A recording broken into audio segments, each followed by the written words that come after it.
السلام علیکم ورحمۃ اللہ وبرکاتہ۔ نحمد و نصلی علی رسولہ الکریم، اما بعد، اعوذ باللہ من الشیطان الرجیم، بسم اللہ الرحمن الرحیم۔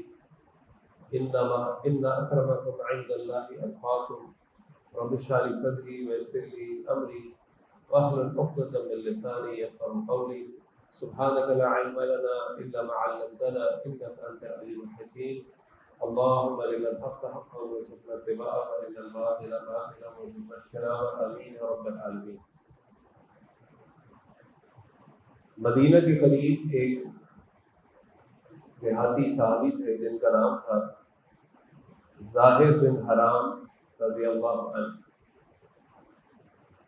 ان کے بارے میں آتا ہے کہ وہ شکل صورت کے اعتبار سے کوئی خوبصورت نہیں تھے اور بہت ہی عام سی ان کی حیثیت تھی۔ گاؤں دیہات میں رہتے تھے اور جب بھی شہر کی طرف آتے، یعنی مدینہ کی طرف آتے، تو اللہ کے نبی صلی اللہ علیہ وسلم کے لیے تحائف لے کر آتے۔ تو اللہ کے نبی صلی اللہ علیہ وسلم کے بارے میں فرماتے تھے، ظاہر بادیتنا ونحن حاضرون، ظاہر ہمارے لیے دیہات کے نمائندے ہیں اور ہم ان کے لیے شہر کے نمائندے ہیں۔ تو ایک دن ظاہر اللہ کے نبی صلی اللہ علیہ وسلم سے ملنے کے لیے ان کے گھر تشریف لائے تو اللہ کے نبی موجود نہیں تھے۔ اللہ کے نبی صلی اللہ علیہ وسلم جب واپس آئے تو پتہ چلا کہ ظاہر آئے ہوئے تھے، تو اللہ کے نبی صلی اللہ علیہ وسلم ان کو تلاش کرتے کرتے بازار پہنچ گئے، کیونکہ وہ دیہات سے آ کر اپنا سامان بازار میں فروخت کرتے تھے۔ اللہ کے نبی صلی اللہ علیہ وسلم جب ان کو وہاں پر دیکھا تو وہ سامان بیچ رہے تھے، آپ صلی اللہ علیہ وسلم پیچھے سے حضرت ظاہر کے پاس گئے اور حضرت ظاہر کو پکڑ لیا اور زور سے بھیجا، اور زور سے بھیج کے کہنے لگے، آواز لگائی زور سے، من یشتری ھذا العبد، کون اس غلام کو مجھ سے خریدے گا، کون خریدے گا اس غلام کو؟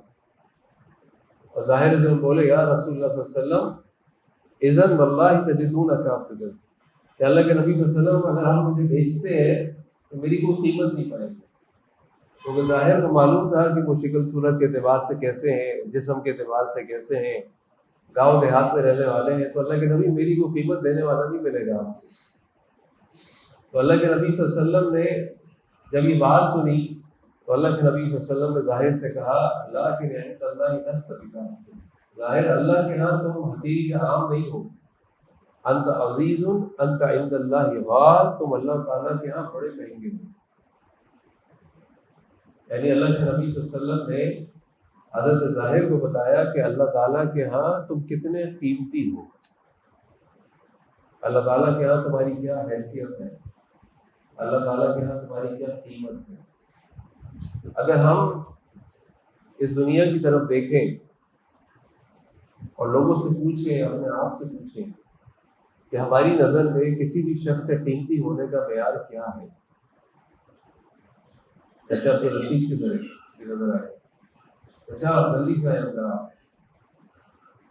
ہاں جی کون بتائے گا دنیا میں قیمتی ہونے کا معیار کیا ہے؟ کس شخص کو آپ کہتے ہیں بڑا زبردست آدمی ہے، بڑا ہی قیمتی آدمی ہے؟ کون؟ جنید بھائی کون ہوتا ہے ایسا؟ ہم دنیا والے کس کو قیمتی مانتے ہیں؟ جس کے پاس پیسہ ہو، جی چچا تو رسید، خوبصورتی ہو، علم ہو، اللہ کرے ہم ایسے لوگوں کو قیمتی ماننے لگے، اللہ نے ایسا بنا دے، آمین۔ جس کے پاس بڑی سی گاڑی ہو، جس کے پاس بڑا سا گھر ہو، جس کے پاس بڑا نام ہو، آج کل جس کے پاس سوشل میڈیا پہ بہت سارے فالوورز اور ویورز ہوں، تو وہ آدمی ہمارے یہاں ایک قیمتی آدمی ہوتا ہے، ہم کہتے ہیں بھائی یہ ہوتا ہے بندہ، یہ ہے زبردست۔ اور اللہ کے نبی نے فرمایا نہیں، تم کہتے ہو تمہاری کوئی قیمت دینے والا نہیں ہے، لیکن اللہ کے ہاں تو بڑے قیمتی ہو۔ اس حدیث سے ہمیں بہت سارے زبردست قسم کے اسباق ملتے ہیں۔ سب سے پہلی چیز ہمیں ملتی ہے کہ اصل قیمت اللہ کے ہاں ہے، دنیا میں نہیں۔ اگر ایک مسلمان اپنی قیمت جاننا چاہتا ہے تو اس کی فکر یہ ہونی چاہیے کہ وہ یہ دیکھے کہ اس کی اللہ کی کیا قیمت ہوگی، وہ یہ سوچے۔ تو اللہ تعالیٰ نے تو اپنے یہاں قیمتی ہونے کا معیار بتا دیا قرآن کریم کے اندر۔ اللہ تعالیٰ نے فرمایا ان اللہ لا ينظر، اللہ کے نبی صلی اللہ علیہ وسلم نے فرمایا ان اللہ لا ينظر الى صورکم ولا الى اموالکم، اللہ تعالیٰ نہ تمہارے جسموں کو دیکھتے ہیں نہ تمہارے اموال کو دیکھتے ہیں۔ وَلَكِنْ يَنْظُرُونَ مگر وہ تو دیکھتے ہیں إِلَىٰ قُلُوبِكُمْ وَأَعْمَالِكُمْ تمہارے دلوں کو اور تمہارے اعمال کو۔ اللہ کے ہاں اصل معیار یہ ہے، ہمارے یہاں معیار دوسرے ہیں، اللہ کے معیار دوسرے ہیں۔ تو انسان جب اپنے بارے میں سوچے اور ایک مسلمان دوسرے کے بارے میں سوچے تو اس کا معیار اس کو دیکھ لینا چاہیے کہ اس کے ہاں قیمتی ہونے کا معیار کیا ہے۔ دوسری چیز، اللہ کے نبی صلی اللہ علیہ وسلم کا آپ حسن سلوک دیکھیے حضرت ظاہر رضی اللہ عنہ کے ساتھ، کتنے خوش نصیب ہیں حضرت ظاہر کہ اللہ کے نبی صلی اللہ علیہ وسلم نے ان کے پیچھے سے آ کے پیچھ دیا۔ اور ایک روایت میں آتا ہے کہ جب ان کو پتہ چلا تو انہوں نے اپنے آپ کو چھڑایا نہیں، انہوں نے اپنے آپ کو اور اللہ کے نبی کے قریب کر کے ان سے دبایا کہ اللہ کے نبی صلی اللہ علیہ وسلم کا جسم مبارک میرے جسم سے ٹچ ہو رہا ہے۔ اور پھر اللہ کے نبی صلی اللہ علیہ وسلم کا آپ دیکھیں معیار، ان کا معیار یہ نہیں تھا کہ شخص دنیا میں کتنی حیثیت والا ہے تو میں اس کو وقت دوں، میں اس کے پاس جاؤں، میں اس کو قیمتی کہوں، نہیں۔ اللہ تعالیٰ، اللہ کے نبی صلی اللہ علیہ وسلم کا معیار حسن سلوک یہ تھا کہ انسان چھوٹا یا بڑا اللہ کے ہاں وہ کیسا ہے وہ ان کے لیے معیار تھا۔ تو ہمیں بھی دوسروں کو عزت دینی چاہیے، خاص طور پہ اچھے لوگوں کو دیکھ کر۔ دوسری چیز، تیسرا فائدہ یہ ہے کہ اس سے ہمیں پتہ چلا کہ ایک مسلمان امیر ہو یا غریب، کالا ہو یا گورا، خوبصورت ہو یا بدصورت، اس کی حرمت اللہ تعالیٰ کے یہاں کتنی ہے، اس کی حیثیت اللہ تعالیٰ کیا کہتی ہے۔ جیسے اللہ کے نبی صلی اللہ علیہ وسلم نے ایک حدیث میں بتایا بھی کہ لحرمۃ المؤمن عند اللہ اعظم من حرمتہ، کہ اللہ کے نبی صلی اللہ علیہ وسلم نے مکہ فتح کیا اور خانہ کعبہ کا طواف کر رہے تھے تو عبداللہ ابن عمر فرماتے کہ میں نے اللہ کے نبی صلی اللہ علیہ وسلم کو طواف کرتے دیکھا اور اللہ کے نبی صلی اللہ علیہ وسلم کعبہ کی طرف مخاطب ہو کر کہہ رہے تھے، اے کعبہ کتنی عظیم ہے تمہاری حرمت، کتنی عظیم ہے تمہاری خوشبو، لیکن ایک مومن کی حرمت اللہ تعالیٰ کے ہاں تمہاری حرمت سے بڑھ کر، ایک مسلمان کو عزت دینا، اس کا اکرام کرنا، اس کا خیال کرنا اللہ تعالیٰ کے ہاں بہت بڑا مقام رکھتا ہے۔ اس لیے ایک روایت میں آتا ہے، اسے بخاری سے مسلم کی، کہ حضرت معروف بن سوید فرماتے کہ میں نے ابو ذر کو دیکھا کہ وہ ایک حلہ پہنے ہوئے تھے، یعنی ایک جبہ ٹائپ کو چیز پہنے ہوئے تھے، اور میں نے دیکھا کہ ان کے غلام بھی ویسے ہی پہنے ہوئے تھے، دونوں ایک جیسا پہنے ہوئے۔ تو میں نے ان سے پوچھا کہ یہ کیا باندھ رہا ہے، آپ بھی وہی پہنے ہوئے، آپ کا غلام بھی وہی پہنا ہوئے؟ کہنے لگے کہ میں نے ایک دفعہ ایک شخص کو برا بھلا کہا اور میں نے اس کو غیرت دلائی، اس کو عیب دلایا اس کی ماں سے۔ اور دوسری روایات میں ہمیں پتہ چلتا ہے اس سے مراد حضرت بلال رضی اللہ عنہ تھے، اور انہوں نے ان سے کہا تھا کہ تو کالی ماں کا بیٹا یا ایسی ماں کا بیٹا۔ جب اللہ کے نبی صلی اللہ علیہ وسلم کو بات پتہ چلی تو انہوں نے ابو ذر کو بلایا، فرمایا یا ابا ذر، اے ابو ذر، انک امرؤ فیک جاہلیہ، تمہارے اندر ابھی تک جاہلیت موجود ہے۔ کہتے ہیں کہ میں نے اس دن سے اپنے آپ کو حقیر سمجھا کہ میں نے ایسی بات اپنی زبان سے نکال دی کہ میں نے کسی شخص کو اس کی ماں کے ذریعے آڑ دلائی، عیب دلایا۔ ایک مسلمان کی حرمت اللہ کے یہاں بہت بڑی ہے۔ اگر کسی مسلمان کے بارے میں بات کریں، اس کا ذکر کریں، اس کی صفات گنوائیں تو سوچ سمجھ کے گنوائیں، ایسا نہ ہو کہ آپ اللہ تعالیٰ کے جو حرمتیں طے ہیں ان کو پامال کر دیں۔ چوتھی چیز یہ کہ اللہ تعالیٰ کے ہاں غریب اور کمزور اللہ تعالیٰ کا بہت بڑا مقام رکھتے ہیں۔ اللہ کے نبی صلی اللہ علیہ وسلم کے بارے میں حضرت حارثہ بن وہاب فرماتے کہ میں نے رسول اللہ صلی اللہ علیہ وسلم کو فرماتے ہوئے سنا کہ آپ نے فرمایا الا اخبرکم باہل الجنہ، کیا میں تمہیں جنت والوں کے بارے میں بتاؤں کیسے ہوتے ہیں، کون ہوتے ہیں؟ آپ نے فرمایا کل ضعیف متضعف، ہر کمزور شخص جنت والا ہے۔ لو اقسم علی اللہ لابرہ، اگر وہ شخص اللہ کی قسم کھا لینا تو اللہ اس کی قسم کو پورا کرے۔ اللہ کے معیار نہ حرمت ہے نہ مال ہے۔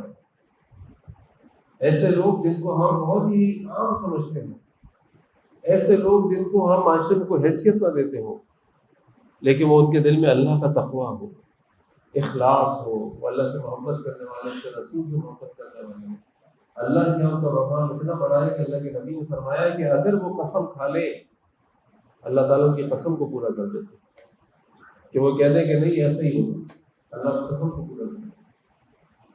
یاد رکھیں کہ جنت میں جو اکثریت ہوگی، روایت میں آتا ہے، وہ مسکین لوگوں کی ہوگی، وہ کمزور لوگوں کی ہوگی، دنیا کے مضبوط اور طاقتور لوگوں کی نہیں ہوگی۔ دنیا کے اعتبار سے جو کمزور ضعیف لوگ ہوں گے نا، ان کی اکثریت جنت کے اندر ہوگی۔ ایسے لوگوں کو ہمیں ڈھونڈ کر ان کو عزت دینی چاہیے، ان کا خیال کرنا چاہیے۔ اسی طرح اللہ کے نبی صلی اللہ علیہ وسلم نے ہمیں ایک اور سبق بھی سکھایا حدیث میں اور احادیث میں بھی، کہ عاجزی انسان کی قیمت کو بڑھاتی ہے۔ حضرت زاہد نے کہا کہ میں تو قاصد ہوں، میری کوئی حیثیت نہیں، میں تو بڑا ہی سستا سا آدمی ہوں، میری کوئی قیمت نہیں دے گا۔ اور اللہ کے نبی صلی اللہ علیہ وسلم نے کیا کہا؟ لیکن عند اللہ غالیہ، لیکن تم اللہ کے بڑے قیمتی ہو۔ تو یہ اللہ تعالیٰ قرآن میں فرماتے ہیں، تلک الدار الآخرۃ نجعلها للذین لا یریدون علوا فی الارض، وہ آخرت کا گھر یعنی جنت ہم نے اس کو بنایا لوگوں کے لیے جو اٹھنا، تکبر کرنا، فخر کرنا نہیں چاہتے۔ ان کو اللہ نے بہت نوازا بھی ہو، لیکن وہ اپنے آپ کو ہمیشہ عاجز رکھتے۔ اور اللہ کے نبی صلی اللہ علیہ وسلم کے سامنے بھی جب اللہ تعالیٰ نے کو آپشن دیا کہ تم بادشاہ نبی بنو گے یا تم عاجز نبی بنو گے، تو اللہ کے نبی صلی اللہ علیہ وسلم نے عاجزی کو اختیار کیا۔ اور اللہ تعالیٰ اس عاجزی کو اتنا پسند کرتے ہیں کہ اللہ کے نبی صلی اللہ علیہ وسلم بادشاہ نہیں بنے، لیکن اللہ کے نبی صلی اللہ علیہ وسلم کا مقام تمام انبیاء اور رسولوں سے بڑھا ہے۔ یہ عاجزی ہے جو اللہ کے نبی نے فرمایا صلی اللہ علیہ وسلم، من تواضع للہ رفعہ اللہ، جو اپنے آپ جو عاجزی اختیار کرتا ہے اللہ تعالیٰ اس کو اٹھا لیتا ہے۔ ہم سمجھتے ہیں کہ ہم دوسروں کے سامنے بڑی بڑی باتیں کر کے چیزیں دکھا کر بڑے ہو جائیں گے، نہیں، اللہ کے ہاں بڑے وہ ہوں گے جو اللہ تعالیٰ کے نزدیک عاجز ہوں۔ تو عاجزی کو اختیار کریں، تکبر کو، فخر کو، ریا کو، دکھاوے کو اختیار نہ کریں۔ اور پھر ایک بڑی اہم بات جو حدیث سے ہمیں پتہ چلی کہ دوسروں کے دل کو جیتنا اللہ کے نبی صلی اللہ علیہ وسلم کی سنت ہے۔ اللہ کے نبی صلی اللہ علیہ وسلم لوگوں کے لیے اتنے خوبصورت الفاظ استعمال کرتے تھے، ان کو اتنے اچھے اچھے لقب دیتے تھے کہ عام سا انسان بھی خوش ہو جاتا ہے۔ آپ سوچیں ایک آدمی دیہات سے آیا ہوا ہے، اس کی کیا حیثیت ہے، اس کا لباس بھی دیہاتی جیسا ہوگا، اس کا انداز بھی دیہاتی جیسا ہوگا، وہ دکھنے میں بھی خوبصورت نہیں ہے، وہ دکھنے میں بھی بڑا عام سا بندہ ہے، لیکن اللہ کے نبی صلی اللہ علیہ وسلم نے اس کے دل کو کیسا بڑھایا، اس کے دل کو ایسا بڑھایا کہ لیکن عند اللہ غالیہ، اللہ کے ہاں تم بڑے قیمتی۔ یہ جو الفاظ ہوتے ہیں نا، یہ بڑے اہم ہوتے ہیں، اور ان کے ذریعے سے ہم لوگوں کو خوش بھی کر سکتے ہیں اور امید بھی کر سکتے ہیں۔ ان الفاظ کا بہت دھیان سے استعمال کریں، کسی کے بارے میں بات کریں، کسی سے بات کریں، ہمیشہ اس طرح بات کریں کہ اس کا دل خوش ہو جائے، اس کا دل خوش ہو جائے، اس کا دل ٹوٹے نہیں آپ کی باتوں سے، آپ کے انداز سے، آپ کے طریقے سے، بلکہ اس کا دل خوش ہونا چاہیے۔ اور یہ اللہ کے نبی صلی اللہ علیہ وسلم کی سنت ہے۔ ساری باتوں کا خلاصہ یہ ہے کہ ہم سب کو یہ سوال اپنے آپ سے کرنا چاہیے کہ آج ہم اپنی قیمت کو کہاں تلاش کر رہے ہیں، دنیا کے معیار پر یا اللہ کے معیار پر؟ ہم دوسروں کو کس معیار کے اوپر دیکھ کر سوچتے ہیں کہ یہ شخص قیمتی ہے یا قیمتی نہیں ہے، دنیا کے معیار پر یا اللہ کے معیار پر؟ اور میں سب سے بڑھ کر یہ کہ اپنے آپ سے سوال کریں کہ میں جس قسم کی زندگی گزار رہا ہوں، جس قسم کے اعمال کر رہا ہوں، میری اللہ کے یہاں کیا قیمت ہوگی؟ کیونکہ اللہ تعالیٰ کی جس کی قیمت ہے، جو اللہ تعالیٰ کی عزت والا ہے، وہ کون ہے؟ ان اکرمکم عند اللہ اتقاکم، تم میں سب سے زیادہ عزت والا، اکرام والا اللہ تعالیٰ کے وہ ہے جو تم میں تقوی میں آگے۔ تو اپنے آپ کے بارے میں سوچیں اور اپنی قیمت کو اللہ تعالیٰ کے بتائے ہوئے معیار کے اندر ڈھونڈیں۔ اللہ تعالیٰ سے دعا ہے کہ اللہ تعالیٰ ہم سب کو اپنے یہاں قیمتی بنا دے، اللہ تعالیٰ ہمیں اللہ کے نبی صلی اللہ علیہ وسلم کی سنتوں پر عمل کرنے والا بنا دے، اور اللہ تعالیٰ ہمیں اللہ کے یہاں جو قیمتی بندے ہیں، اللہ تعالیٰ ہمیں ان کی عزت اکرام کرنے کی توفیق عطا فرما دے۔ سبحانک اللہم و بحمدک، اشہد ان لا الہ الا انت، استغفرک و اتوب الیک۔ السلام علیکم و رحمۃ اللہ۔